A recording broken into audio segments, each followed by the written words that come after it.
Bienvenidos. Una jornada más de los coloquios desde la UNI. Reciban el saludo del doctor Arturo Talledo Coronado, rector de la Universidad Nacional de Ingeniería, así como del director de la Escuela de Posgrado, del doctor Víctor Caicedo Bustamante. Queridos participantes, reciban un cordial saludo desde la Universidad Nacional de Ingeniería.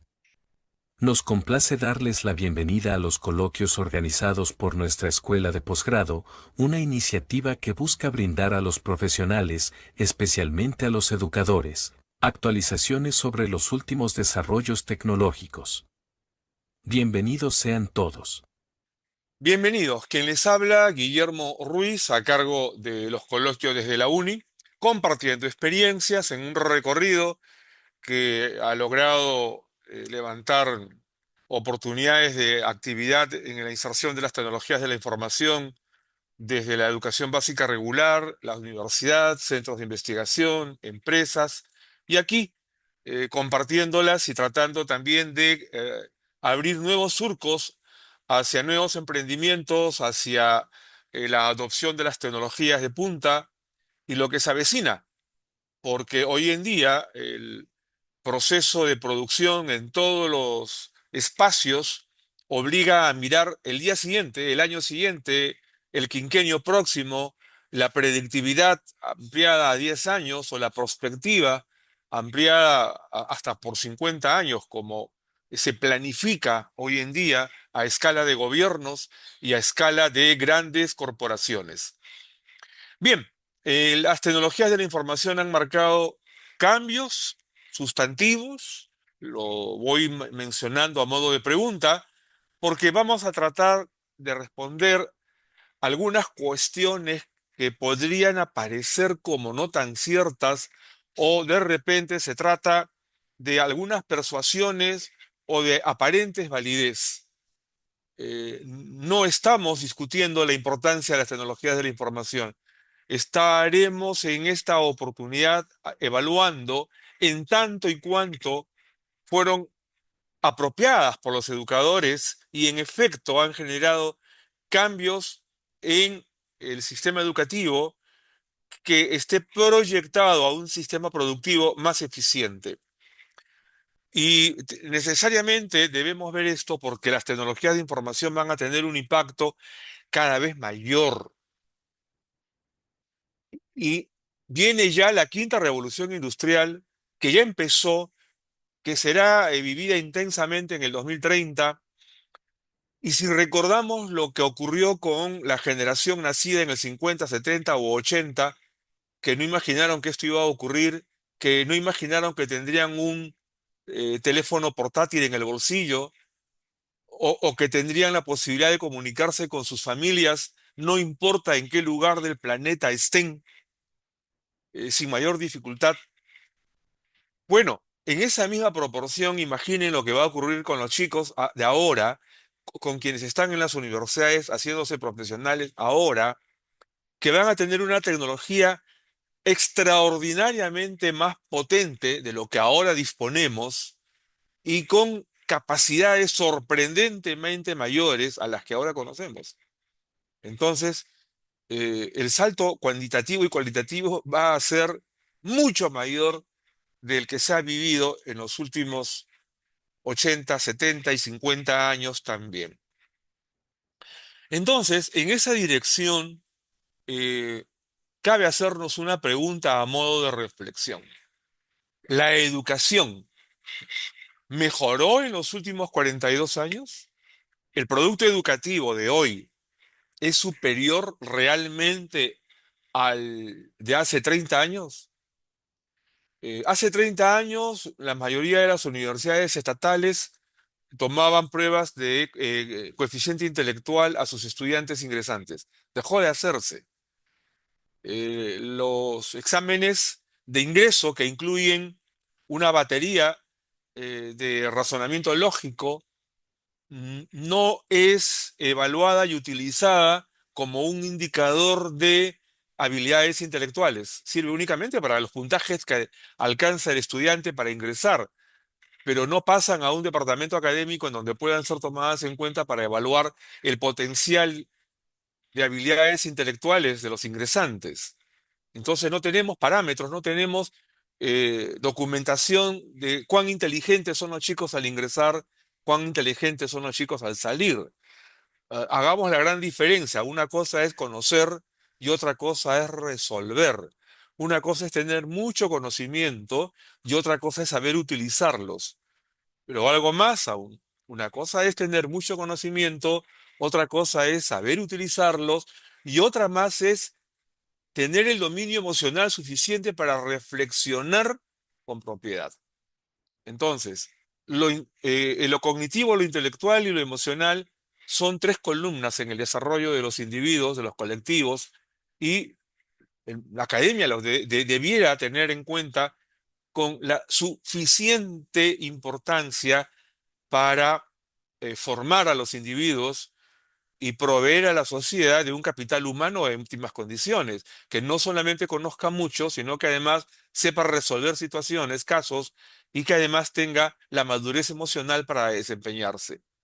Bueno, con este preámbulo, insisto en la pregunta, ¿mejoró la educación en los últimos 42 años? Lamentablemente no hay tablas que nos permitan decir, o baremos, que nos permitan hacer una evaluación del educando egresado en el año 1980 o acaso en el 90 o de repente en el 2010 y hacer comparaciones históricas en función también a las exigencias para cada tiempo. Bueno, veamos esto, porque necesitamos evaluar de qué manera y o en qué medida la tecnología de la información transformó la educación básica regular y o la educación superior. Esta pregunta, como notarán, comprende variables tanto de orden cualitativo como cuantitativo. Y será esta pregunta, pues también una sugerencia para futuros tesistas que hagan investigaciones sobre esta materia. Lo que tenemos por ahora también son investigaciones, pero no tan profundas, tampoco tan amplias, que nos permitan hacer determinaciones. Pero sí podemos eh, chequear una gran cantidad de material disponible y vamos a dejar de compartir un momento para mostrarles algo que he traído justamente para compartirlo con ustedes. A ver,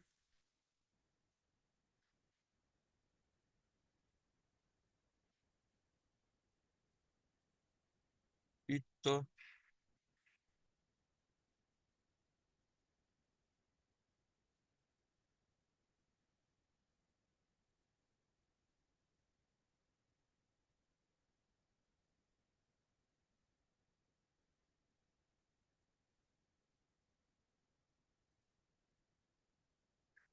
Listo, por favor. Esto está. Ahí está.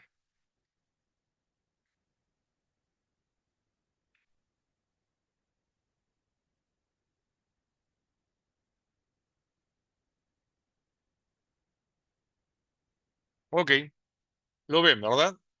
Ella se dedica a educar niños, entonces ella sí que nos podría hablar de esto con propiedad. Se trata de Adam Grant. El profesor Grant, él es profesor en la Wharton School de la Universidad de Pensilvania, y él lo que hizo fue un metaanálisis. O sea, lo que estamos viendo no son experimentos, son resultados de un metaanálisis.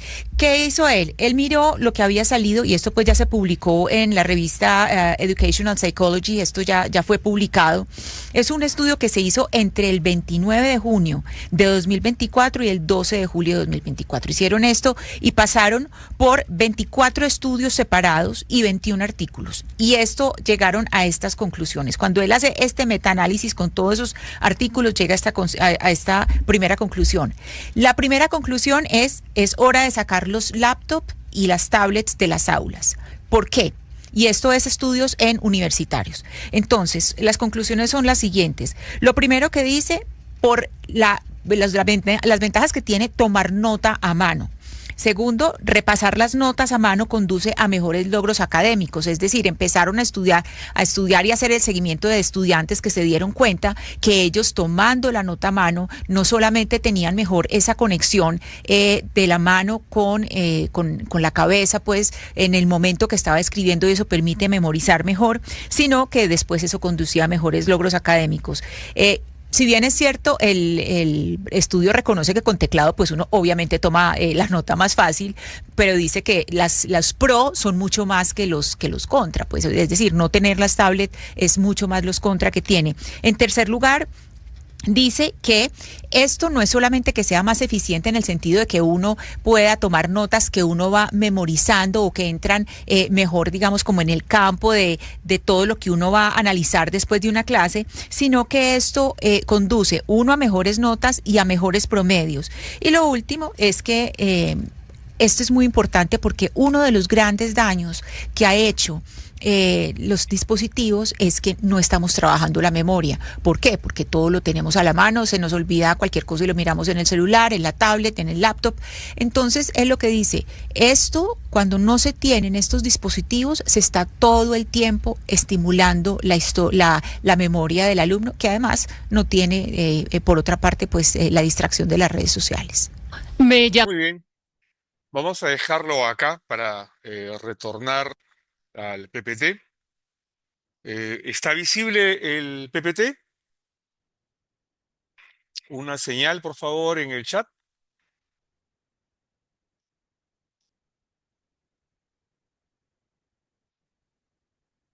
El video se ve y ahora el PPT. De acuerdo, continuamos entonces. Muchas gracias.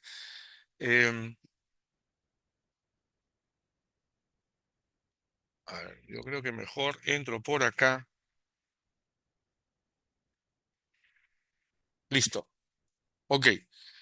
Eh, Vamos a continuar con la presentación luego de haber hecho un preámbulo y de haber observado una noticia producto de una investigación desde una universidad de Pensilvania, en Estados Unidos.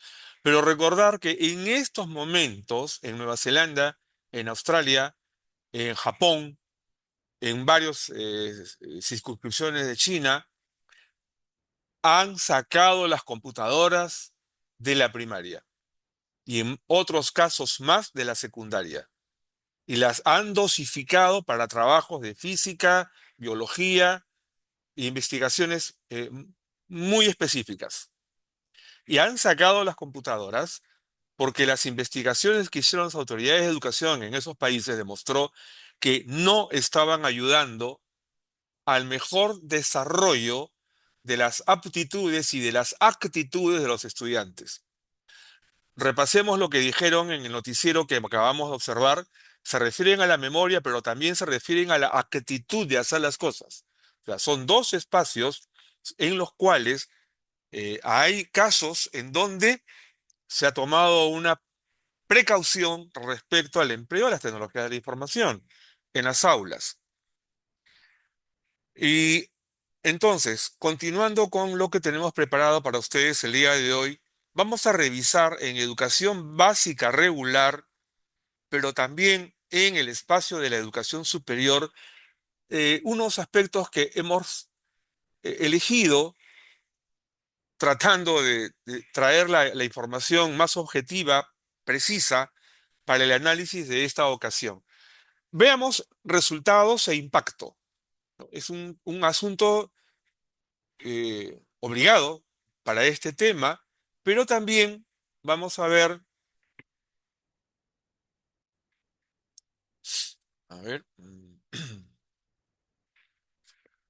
impactos generales y retos y la inversión, pero con datos de antes de la pandemia, porque al intentar tener datos explícitos de lo que ocurrió después de la pandemia, no hemos encontrado un orden que nos permita dar cifras adecuadas. Entonces, hemos preferido quedarnos con una información que sí estaba estructurada y que eran datos justamente de, eh, al cierre del año 2019. Bien, vamos a ver primero En cuanto a resultados e impacto, motivación y dinamismo. Y les voy alcanzando la pregunta. Si acaso en la sala hay educadores, recuerden lo que está sucediendo con sus estudiantes. Y para quienes no lo son y en general, veamos en nuestra propia experiencia o de nuestros colegas en donde laboramos, ¿hay realmente motivación y dinamismo al pie de la computadora o sin ella? ¿En qué espacio la motivación o el dinamismo se complementan y hacen de la tecnología un aliado? Otro tema que vamos a revisar en los próximos slides con mayor amplitud es el concepto de la innovación pedagógica. ¿Realmente ha habido una mayor instrumentalización de las aulas o una mayor estructuración en relación al educando y al producto educativo deseado? Independientemente del giro que se dio hacia las competencias, hacia la educación por competencias, igual veamos si la innovación está generando un mejor producto educativo. Otro tema que vamos a revisar es el relacionado a la alfabetización digital. Estos tres aspectos los hemos escogido en relación a educación básica regular. Y en cuanto a educación superior, acceso y flexibilidad. Eh, las aulas universitarias del lado estatal o del lado privado, ¿hay realmente diferencias importantes? Un ingeniero de una universidad estatal no muy dotada de tecnología versus un ingeniero de una universidad privada muy dotada en tecnología. Hay cambios, diferencias sustantivas en el acceso a la tecnología y en cuanto a flexibilidad, en tanto a mayor o menor proporcionalidad profesional y en tanto a la investigación y la colaboración. Hemos logrado mentes más disciplinadas en la investigación, nos hemos apropiado del método científico como una manera de construir en el ámbito productivo las cosas que se nos encargan o las responsabilidades que asumimos. La colaboración es evidente, hemos aprendido a trabajar más en equipo o se siguen haciendo esfuerzos importantes para lograr que las personas trabajen en equipo. Otro aspecto que vamos a revisar es el aprovechamiento de la inteligencia artificial. Necesario revisarlo con algún detenimiento. Y en cuanto a los impactos ya de carácter general, equidad es un concepto a tener en cuenta. Otro más, el del pensamiento crítico, tan exigido hoy en los ámbitos productivos de todo nivel. Y el de la transformación docente. Estos aspectos en efecto han tenido cambios sustantivos tales que podamos decir, hemos alcanzado un sistema educativo muy superior al de hace 40 años, cuando recién ingresaron las computadoras a las aulas, 42 años en realidad, o hace 20, cuando empezó este siglo, de repente hace 25, 26 años ya. Hay cambios que podamos mostrar como evidentes. Las pruebas internacionales nos colocan en una posición de superación evidente. En cuanto a la inversión, estas preguntas tenemos que evaluarlas también, porque el retorno educativo es un asunto crucial. Quienes estudian o se preparan para ser directores o conductores, supervisores o administradores de la educación tienen este concepto muy claro. Miren, en educación básica regular, antes de la pandemia, se habían invertido 6.500, 6,5 mil millones de dólares. 6.500 millones de dólares. Antes de la pandemia. Después de la pandemia han habido nuevas adquisiciones. Lo que pasa es que hemos encontrado que han hecho compras, por ejemplo, de plataformas de learning al extranjero y las han utilizado acá. Y como eso está en línea, no tenía evidencia de impacto económico local, ¿no? Pues en- tomamos como referente para hacer las mediciones de inversión lo que está en aduanas. Y hay muchas cosas que no estaban en aduanas, entonces no teníamos cifras claras. Hay un equipo que está ahora investigando eso para construir cifras post pandemia. Pero en el sistema universitario peruano, 7.500 millones de dólares antes de la pandemia. Quiere decir que estamos sobre los 14.000 millones de dólares al 2010, al 2020, al 1 de enero del 2020.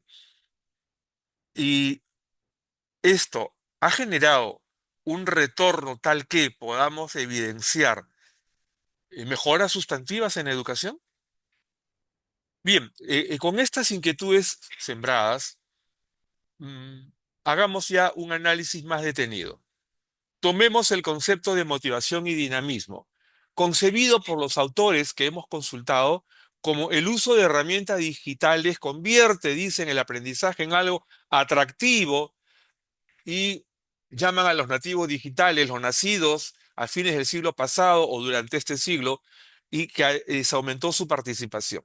A ver, hay actitudes que han adquirido los adolescentes de dependencia del móvil, de dependencia de la tablet o de la computadora, y dependencia como actitud. Y sin embargo, no hay aprovechamiento como dominio de conocimientos. Sí es verdad que los chicos ahora manipulan mejor que los mayores los equipos. Eso va a suceder siempre. En las próximas generaciones habrán equipos más sofisticados y las nuevas generaciones los van a manejar seguramente aún mejor que sus padres. O sea que los nativos digitales de hoy. ¿Por qué? Porque los chicos manipulan, manejan los equipos sin ningún estereotipo de por medio y lo hacen libre y abiertamente y exploran sin ninguna contemplación. Eso hace que ellos eh, adquieran más habilidad en el manejo del equipo. Pero mayor habilidad en el manejo del equipo no significa mayor aprovechamiento, en este caso, en desarrollo de conocimientos o experiencias válidas. Este tema de la motivación lo tenemos que contemplar como un asunto actitudinal y el dinamismo también como un asunto actitudinal, pero que esté orientado a la producción, al desarrollo de aptitudes para producir. ¿Estamos seguros que hemos alcanzado notables progresos? Vamos a ver. Luego hay una imagen de respuesta que vamos a incorporar. En el ámbito de la innovación pedagógica, la gamificación ya se ha generalizado en las aulas. Hay plataformas que facilitan la interacción. Estamos trabajando en equipo. Los chicos de Puno trabajan en equipo con los chicos de Lambayeque. Los chicos de Tacna trabajan en equipo con los chicos de Iquitos. Una de las cuestiones que se pronosticó y que en la Comunidad Europea sí se ha logrado efectivizar, era que los estudiantes de distintas aulas, de distintas escuelas, de distintos países, aprendan a trabajar en equipo, compartiendo en experiencias del clima, de la producción, de las costumbres, etcétera. Y lo han hecho bien. No así en Estados Unidos, por ejemplo. En Japón, sí, también han logrado que las comunidades interactúen, intercambien experiencias, ideas, iniciativas y trabajen en equipo. Y esto ha fomentado la creatividad, independientemente de la creatividad que se propicia para imaginar y producir cosas, también hay una que tiene relación con la laboriosidad en equipo. ¿Lo estamos haciendo en Perú? En América Latina, ¿cuántas evidencias hay de éxito a partir de laboriosidad en equipo, interactuando aulas de distintas latitudes? Esa es una cuestión pendiente, por ejemplo. Y el tema de la gamificación, ludismo le dicen ahora a algunos, eh, lograr que la actividad de juego vaya del mundo concreto al mundo abstracto de las pantallas y con una correlación tal que se generen experiencias significativas. ¿Está sucediendo? ¿O la gamificación sigue siendo algo para el profesor de informática? En el ámbito de la innovación pedagógica, el problema no ha sido que los profesores no sepan hacer mejores cosas. Ocurre que llegaron las computadoras sin una preparación y en las facultades de educación seguimos con modelos didácticos de hace 40, 50 años y modelos metodológicos que todavía no aterrizan en la interacción, en las metodologías del descubrimiento y en la producción a través de la exploración de casos. Y eso con las computadoras a la vista no se ha logrado insertar de manera que colaboren con ese proceso de descubrimiento, dejando que la computadora haga las cosas. Y el otro tema, el de la alfabetización digital. El fomento temprano de competencias esenciales, ¿no? Pero aquí se hablaba también de la comunicación con familias, y es algo que en muchas aulas, escuelas, no se hizo. Hubo una alerta, creo que lo podemos llamar así, en donde se anunciaba la necesidad que los padres de familia interactúan con los chicos en la adquisición de las computadoras. Y ya vemos lo que ocurrió. No sucedió así. Conocí una experiencia en la Municipalidad de Miraflores y otra en la Municipalidad de Los Olivos, donde sí se hizo un esfuerzo en esa dirección allá por los años entre el 2004 y el 2012. Y funcionó, caminó. De manera que se hacía de la escuela una suerte de centro comunitario para la producción de información de utilidad para la familia y también, por supuesto, para los chicos. Eran las primeras etapas en que Internet se insertaba en las aulas. Mucho ayudó la municipalización de la educación para que en el caso del distrito de Los Olivos lo hicieran de esa manera. Luego se suspendió y bueno, se fracturó el proyecto. Acá hay una imagen típica hoy en día en los centros laborales y también ya en las aulas, cuando descubrimos que la anunciada motivación y dinamismo fue solo eso, un anuncio. Porque una vez que pasó el impacto de lo novedoso, pues quedamos nuevamente en espacios de desmotivación y de falta de dinamismo. Esta es una imagen que hay un documento hecho en Estados Unidos, en MIT, ¿no? Que hacen un estudio sobre el impacto de las actitudes en la era de la tecnología de la información. Y se dice que los primeros meses el impacto es bueno, pero luego decae, y notablemente. Luego tenemos en el ámbito de la innovación pedagógica una suerte de escenario más en manos de los chicos que en manos de los docentes. La innovación pedagógica con uso de tecnología de la información debe aterrizar en cursos proyecto, donde la computadora sea un instrumento de búsqueda y de construcción de datos, en donde los profesores de las distintas materias interactúan con proyectos de conjunto. La matemática es un lenguaje, pero no lo estamos trabajando de esa manera.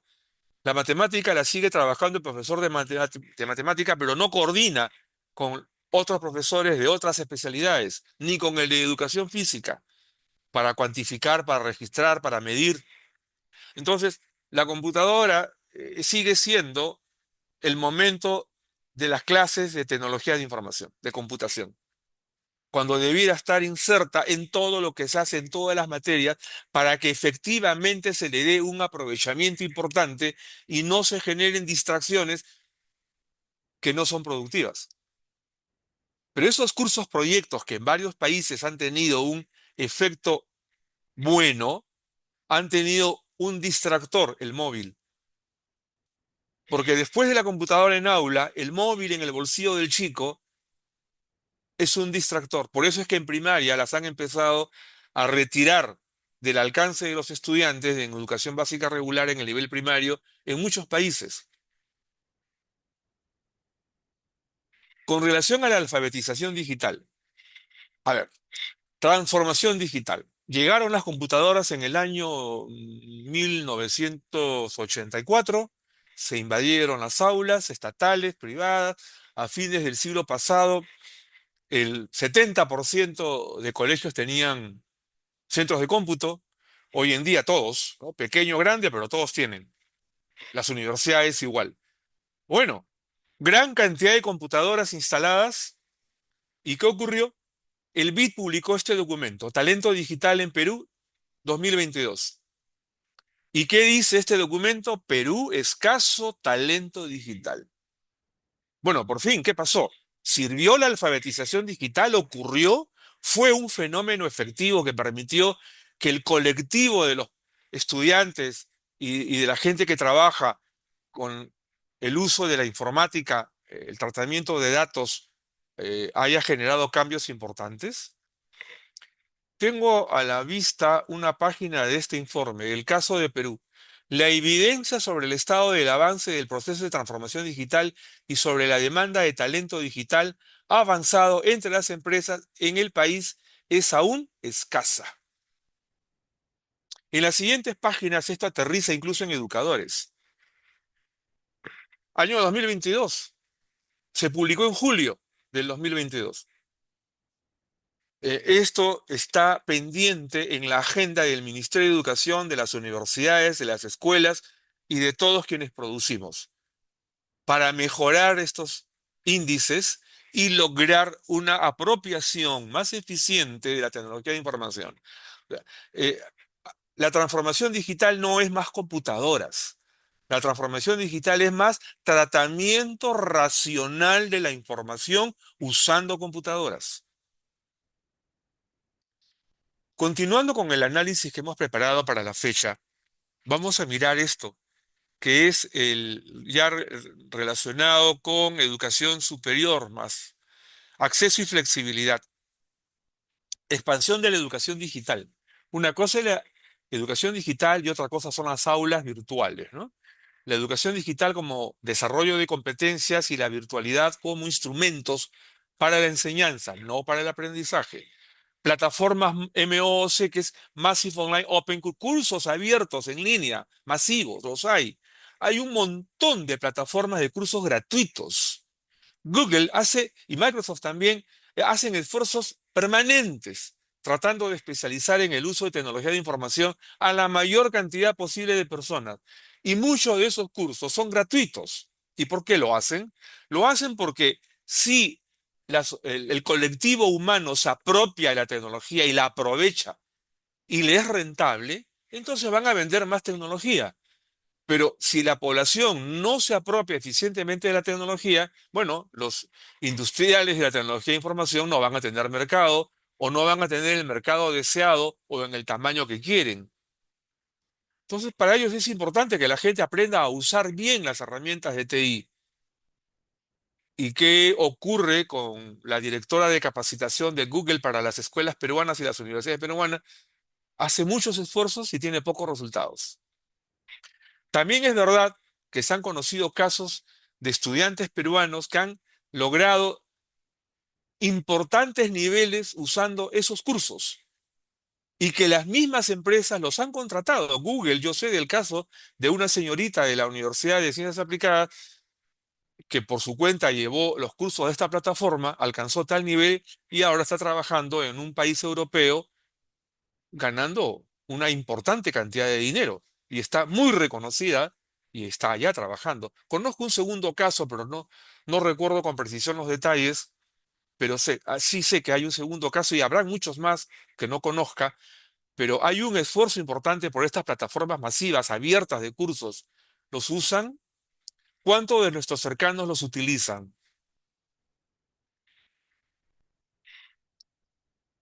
Otro tema a tener presente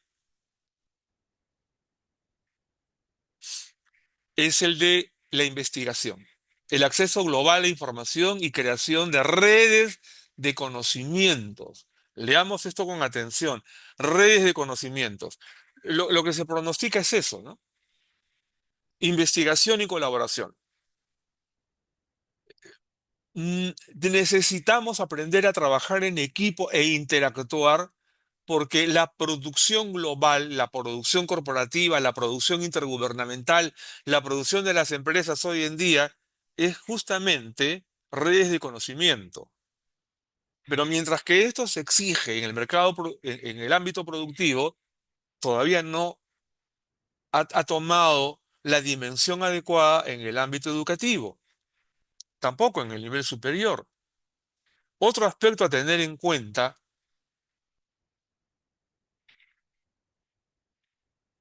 a ver,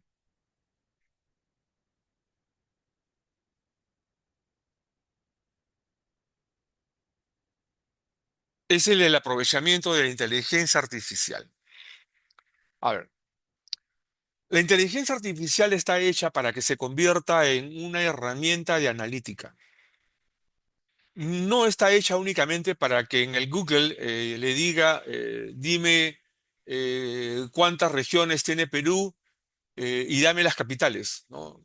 Eso Google lo hace y ahora Google está reemplazando progresivamente con herramientas de IA lo que tradicionalmente utilizábamos para hacer consultas. Eh, Mejor sería utilizarla, por ejemplo, dime en las regiones peruanas cuál es el volumen de agua disponible potable para las poblaciones y cuál es la dificultad para que todas las poblaciones tengan agua potable. Y se van a encontrar con respuestas sorprendentes, ¿ah? Aquí muy cerca, Barranca tiene mala calidad de agua, no se puede utilizar el agua de los caños. Y saben ustedes que en nuestro país hay más de 1000 distritos que tienen agua, que no tienen agua potable. Tienen cañerías, hay agua, pero es de mala calidad, no se puede consumir. O sea, tenemos que hacer búsqueda de información de utilidad desde el ámbito educativo y en educación superior orientarla a ser analítica, porque en las empresas hoy en día todo es analítica. Vamos a seguir revisando estos temas con otras imágenes y nuevas palabras, nueva terminología. Las aulas multimodales. Este es el escenario con el cual debiéramos operar en las aulas hoy en día. Un aula multimodal es un aula multisensorial. Y es conveniente que sea multisensorial porque necesitamos estimular el sensor visual, el sensor auditivo, el sensor olfativo y de alguna manera en particular el sensor gustativo, el sensor táctil, igual. Esto va a ayudar mucho al desarrollo neural de los estudiantes, combinando audio, video, simulaciones, hologramas, robótica, integrando internet, cable, videoconferencia, las plataformas e-learning, el EMS, ¿no? Y la producción audiovisual, que los chicos hagan producciones audiovisuales, no el profesor. Aplicando metodologías de descubrimiento por proyectos y también propiciando el uso comunitario, la interacción, no solamente de estudiantes entre estudiantes, sino también entre estudiantes y padres de familia. En Japón hubo una experiencia maravillosa hace poco, donde en un colegio decidieron filmar qué hacen los padres. En un colegio de una zona pobre, ¿ah? Y trajeron los videos al primer día de clases de lo que el equivalente a educación superior. Y pasaron los videos. Y los chicos lloraban de cuál era el esfuerzo de sus padres para poder mantener la familia. Sirvió de mucho, ayudó, fortaleció los lazos de hijos y padres y de los hijos entre sí, ¿no? Los estudiantes entre sí, al reconocer su realidad. Hay muchas cosas del colectivo que se pueden hacer para acercar información de valor en el acto formativo de los estudiantes hoy en día. Tenemos la tecnología disponible, podemos ir a filmar a parques, tenemos los móviles que son cámaras de captura de video en cualquier lugar, a cualquier hora. En el ámbito de la investigación, acá hay dos términos claves, conectivismo y colaboracionismo. El conectivismo es un término inaugurado por George Siemens, ¿no? Sí, Siemens apellida. Eh, sí, George Siemens, está bien. Él lo trajo por Perú en el año 2014, si no me equivoco, lo trajo una universidad privada y él explicaba el conectivismo como la necesidad del cableado neural de los estudiantes en un alto nivel de interconexión para que aprendan a producir conocimiento y que cuando el conocimiento ya no esté a su alcance, tengan la habilidad de conectarse con otros que sí tengan el conocimiento que ellos necesitan. Conectivismo. Esto incluye un proceso llamado colaboracionismo. ¿Qué son las empresas hoy en día? Incluso las oficinas de gobierno son redes de colaboracionismo. De allí la importancia no solo del término, sino de la actividad desde las aulas escolares y fortalecida en las aulas de educación superior para llegar al mundo productivo con estos dos conceptos plenamente empotrados, conectivismo y colaboracionismo. Y en el ámbito del aprovechamiento de la inteligencia artificial. A ver, redes neuronales, que es algoritmia compleja, ¿no? Necesitamos que los chicos aprendan a producir algoritmos. Sí, desde temprano. Porque en el mundo productivo van a tener que operar manipulando algoritmos. ¿Qué cosa es un algoritmo? Una estructura de datos y de instrucciones. Una receta de torta, de chocolate, es un algoritmo, ¿no? Datos son los insumos, instrucciones son la cocción, la temperatura, el tiempo de cocción.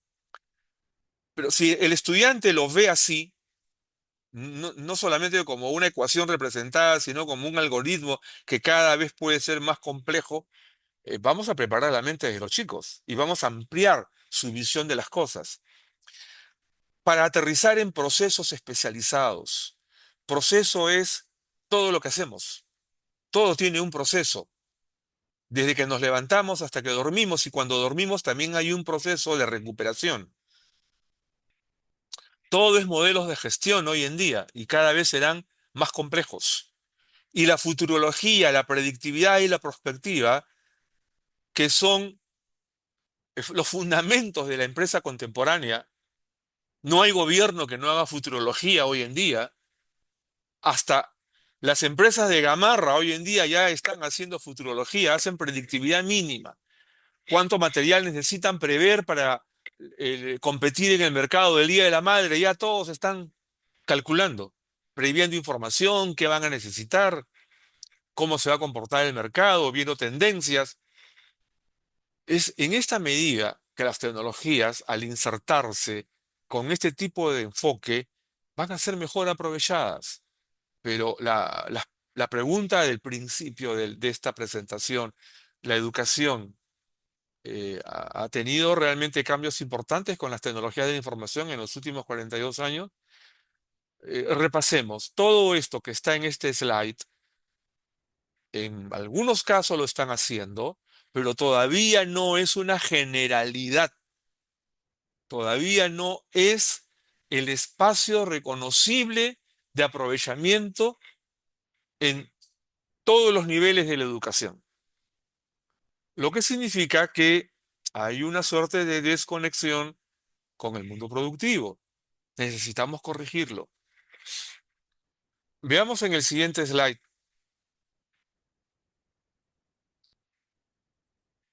Ya los asuntos genéricos, equidad. ¿Qué dicen los autores? Que a pesar de los beneficios, la brecha digital puede acentuarse si no hay acceso universal a dispositivos e Internet. Sí, pero ya estamos viendo que el acceso tiene que preparar primero mentes,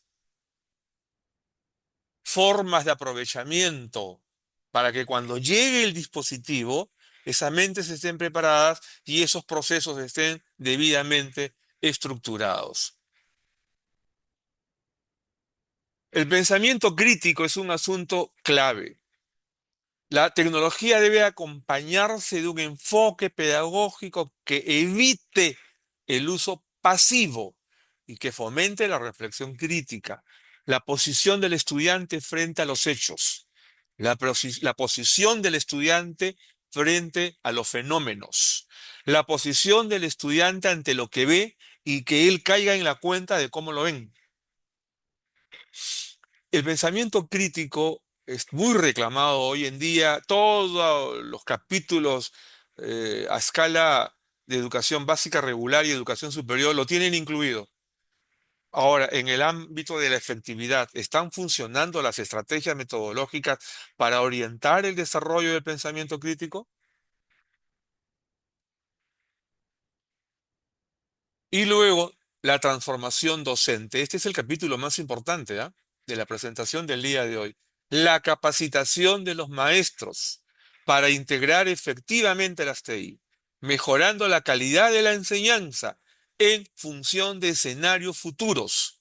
¿Por qué de escenarios futuros? Porque el alumno de hoy es el productor de mañana o el no productor de mañana. Entonces, hay que educar hoy pensando en el escenario productivo del estudiante cuando salga de las aulas escolares o de las aulas universitarias.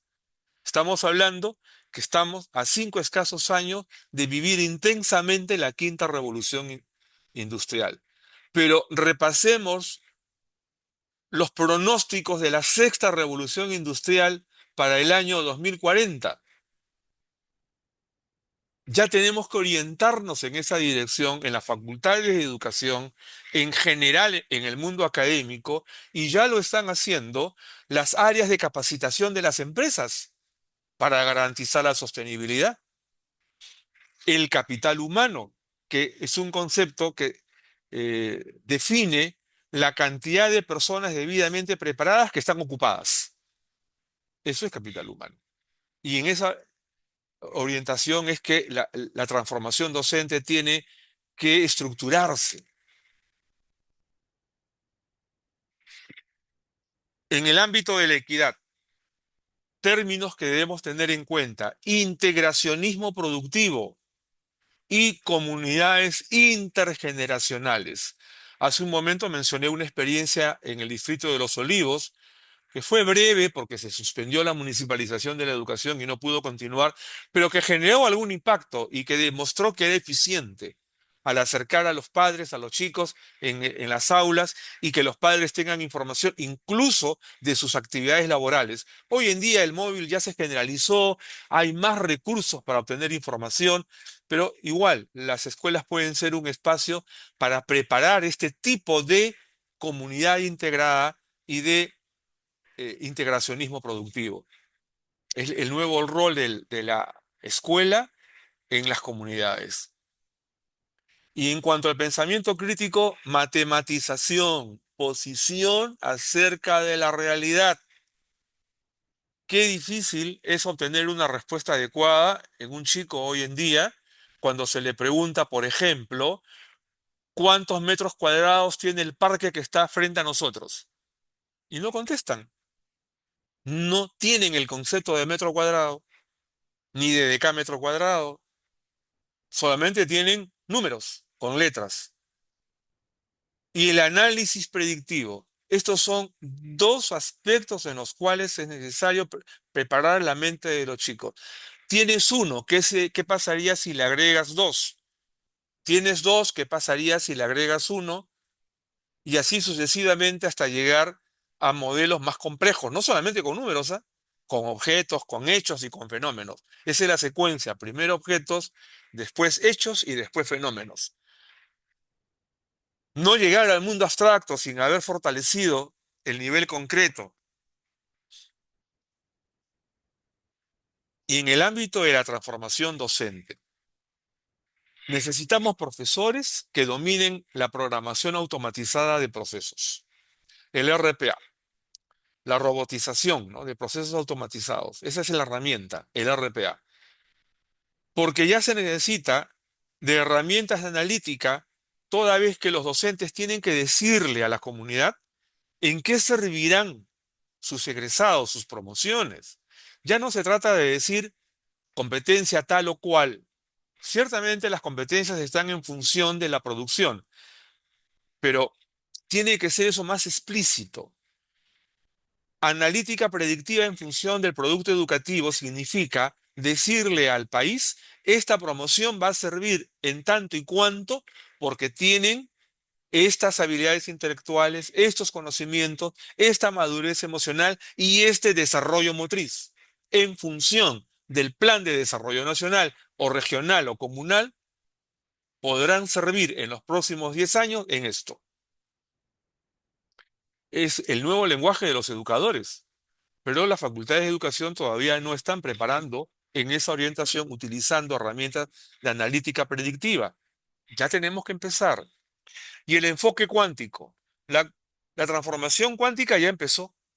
Ya existen maestrías de tecnología cuántica, ingeniería cuántica, ya existe pregrado, ya existen ingenieros en tecnología cuántica, ya existe la biología cuántica en universidades varias. Perú, por fin, ya tiene sus primeras computadoras cuánticas en una universidad peruana. Los países vecinos, excepto Ecuador y Bolivia, todos tienen. En Estados Unidos, en Canadá, en Asia, todos tienen. Hablo de universidades, ¿ah? Y en Europa, la gran mayoría. Ya sea por simuladores o ya sea por portátiles cuánticas que ya existen. Este salto cualitativo-cuantitativo ya empezó y necesitamos de los maestros para que esto sea un acontecimiento real y beneficioso para el país.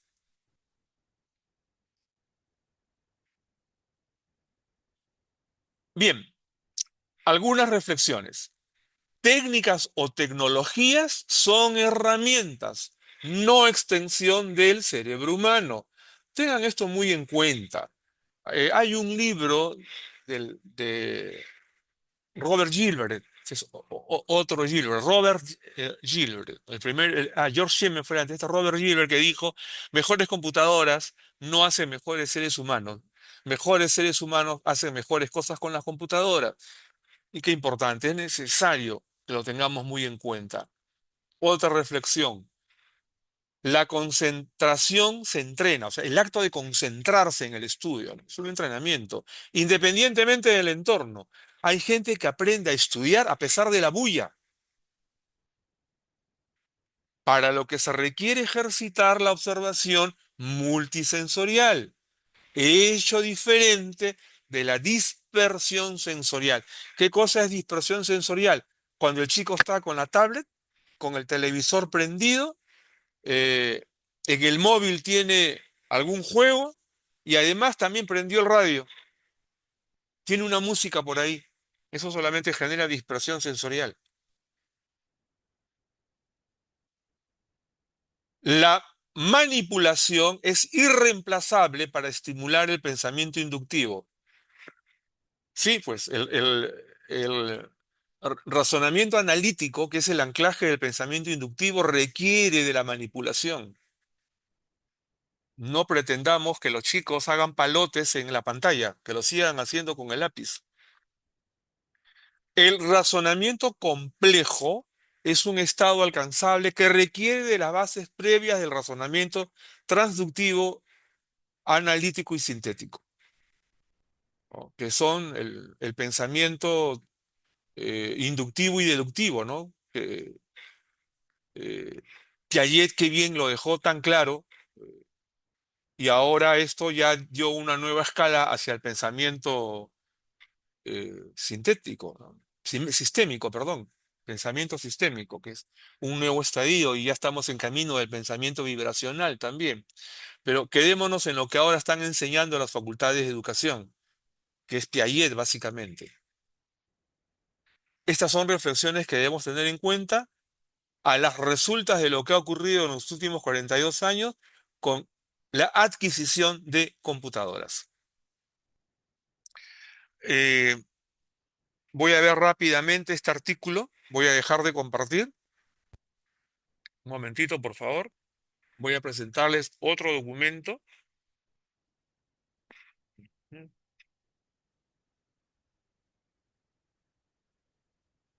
A ver, está.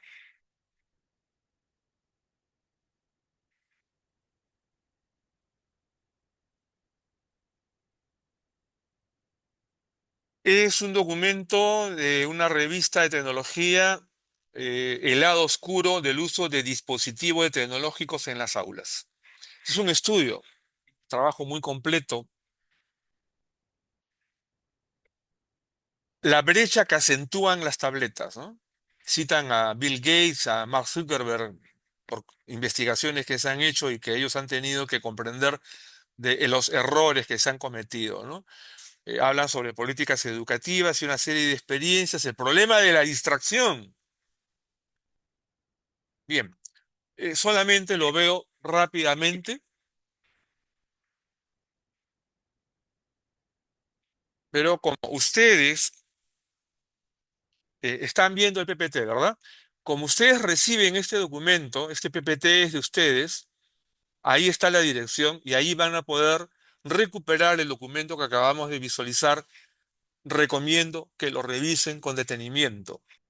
Bien, mencionarles que hemos iniciado en la Universidad Nacional de Ingeniería las celebraciones del programa del sesquicentenario.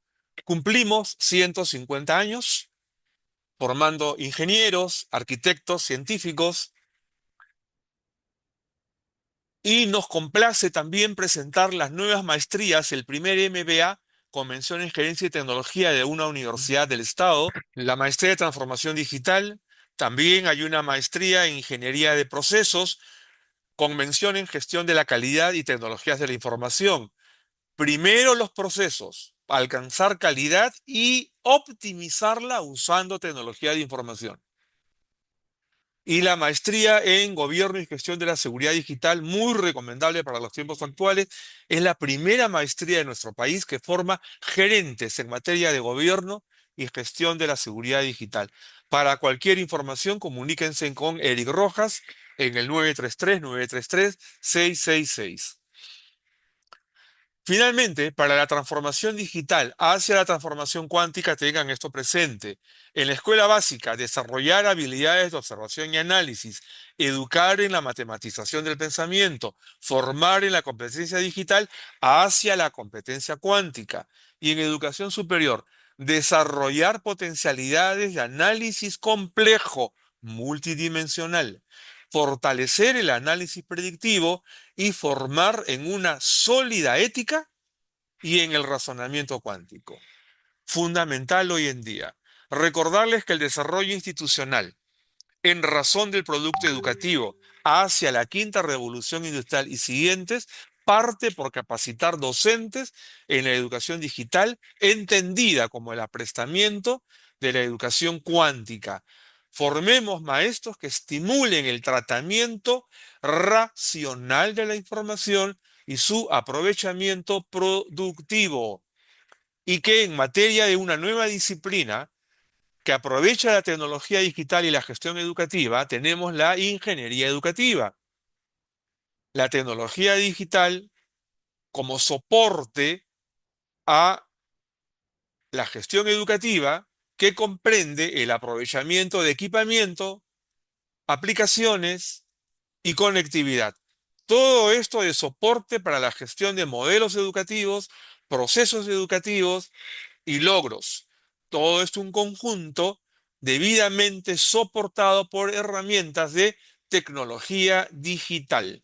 Y esta cita, que más allá de la sociedad digital, más allá de la sociedad digital, habrá un nuevo ordenamiento que se reconocerá como la sociedad del razonamiento cuántico. Preparémonos para ese espacio.